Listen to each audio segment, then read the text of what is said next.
Detalye sa alitan di umano ni Bella Padilla sa best friends na sina Angelica Panganiban at Kim Chiu. Friendship over na nga ba? Ang pagkakaibigan ng Ang Becky ay dumadaan ngayon sa matinding pagsubok. May ilang buwan na ring usap-usapan sa online world ang tungkol sa di umano'y pagkakaroon ng problema sa friendship goals ng mga celebrities na sina Angelica Panganiban, Bella Padilla at Kim Chiu. Dahil dito patuloy na nag-iisip ang mga netizens kung ano ang dahilan at nagkaroon ng fallout o problema ang pagkakaibigan nilang tatlo. Unang pinag-usapan ang tungkol sa pagbanggit ni OG Diaz sa kanyang online program na tila may namumuong alitan o nagkaroon na ng lamat ang pagkakaibigan ng tatlo. Di umano ani ng kanyang source, kay Bella raw nanggaling ang impormasyon sa pagpapa-freeze ng eggs ni Kim sa ibang bansa, samantalang ang aktres ay tikom lang ang bibig tungkol dito. Sa guesting kasi ni Bella sa Fast Talk with Boy Abunda noong February 2026, napag-usapan ang tungkol dito matapos nabanggitin ni Tito Boy na ang kaibigan niya na si Kim Chiu ay sumailalim sa medical procedure. Dito sinabi ni Bella na hindi siya maaaring sumailalim sa kaparehong procedure dahil sa medical reasons. Aniya tinanong siya ni Kim kung magsasabay ba silang dalawa sa pagpapa-freeze ng eggs dahil magkaedad naman sila. Ngunit hindi ito maaaring gawin ni Bella. Sa kabilang banda, masaya siya na ginawa ni Kim ang hakbang na yon para sa kanyang future at alam din niya na matagal na itong gustong gawin ng kaibigan. Isang pagbabago naman sa nakagawi ang public engagement ng magkakaibigan ang mabilis na napansin ng publiko. Ayon sa mga lumalabas na usapin, nag-post si Bella ng birthday greetings kay Kim, ngunit hindi ito nilike ng aktres. At hindi rin nag-post ng birthday greeting si Kim nung si Bella naman ang nagdiwang ng kaarawan. Madalas din daw na magkausap sa social media sina Kim at Angelica at nagpadala pa nga ng flowers si Angelica sa birthday ni Kim. In other words, etsyepwera si Bella sa mga ganaps ng kanyang kaibigan. Sa kabilang banda, hindi rin nagparating ng formal greeting si Angelica para sa kaarawan ni Bella, habang naiulat namang hindi nag-iwan ng anumang pagsang-ayon o komento si Kim sa mga kaugnay na pahayag ni Bella.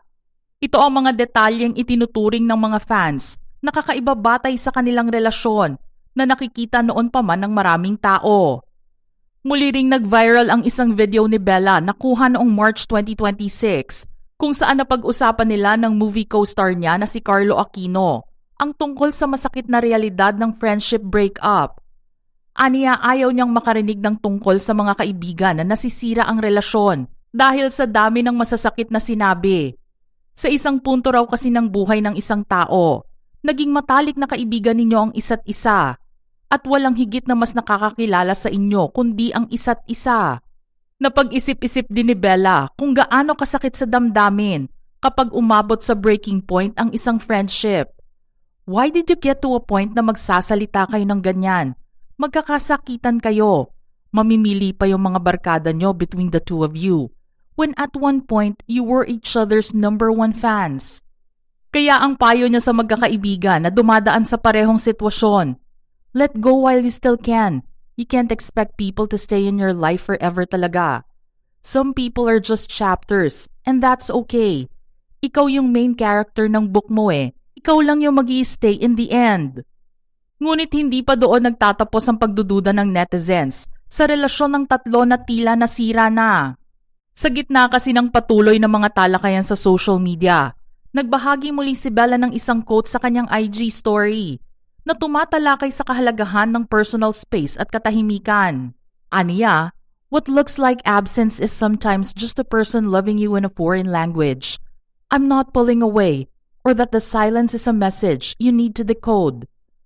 Bagaman binigyang diin sa ibinahaging pahayag na ang distansya ay hindi nangangahulugan ng kawalan ng pagmamahal. Sa pananaw ng publiko, timing ito bilang sagot sa mga kumakalat na usap-usapan tungkol sa Ang Becky.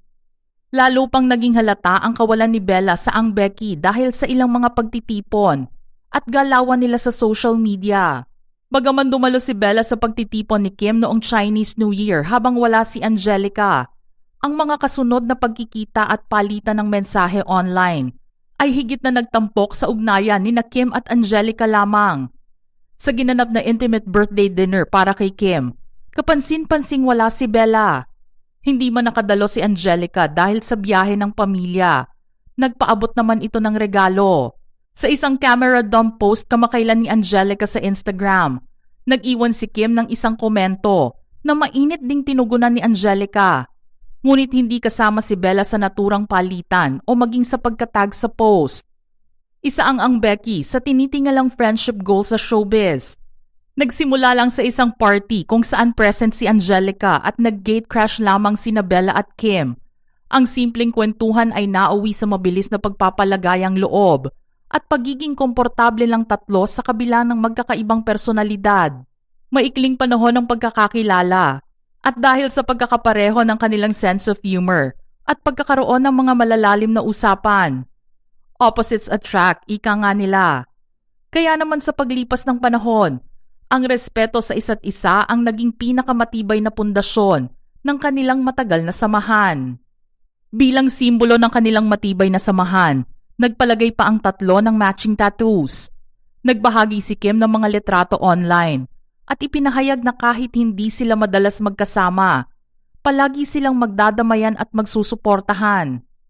Para naman sa kanilang 3 anibersaryo, nag-road trip ang tatlo patungong Subic, Zambales, ang kanilang kauna-unahang out-of-town trip kung saan ipinasilip nila ang kanilang boat ride at masayang bonding sa gitna ng quarantine. Mas lalo pang napatunayan ang lalim ng kanilang pagkakaibigan nang pumanaw ang ama ni Bella sa Europa. Mag-isang bumiyahe si Kim patungong Switzerland para lang makasama si Bella sa loob ng 24 oras upang magbigay suporta sa isa sa mga pinakamahirap na sandali ng buhay nito. Hindi rin nawala sina Kim at Bella nang bumiyahe sila patungong California para maging saksi at espesyal na panauhin sa simpleng kasal ni na Angelica at Greg Homan. Isang pagpapakita ng suporta sa bagong yugto ng buhay ng kanilang momshi Angge. Noong isang taon ay sinalubong naman ng tatlo ang Love Month sa pamamagitan ng isang Valentine's date kasama ang anak ni Angelica na si Amila Sabine, na patunay na nananatiling matatag ang kanilang samahan. Pinagbuklod naman ang magkakaibigan ng isang espesyal na kaganapan sa buhay ni Angelica Panganiban noong binyagan ang anak nila ni Greg Homan. Kabilang kasi sina Kim at Bella na tumayo bilang ninang ng panganay ng aktres. Kaya naman marami ang nagtatanong at nag-iisip kung nagsulian na nga ba ng kandila ang tatlo matapos na lumabas ang issue ng kanilang hindi pagkakasundo ngayon. Mga ka-showbiz peeps, ano naman ang inyong reaksyon sa ating istorya ngayon? Share your thoughts in the comment section below.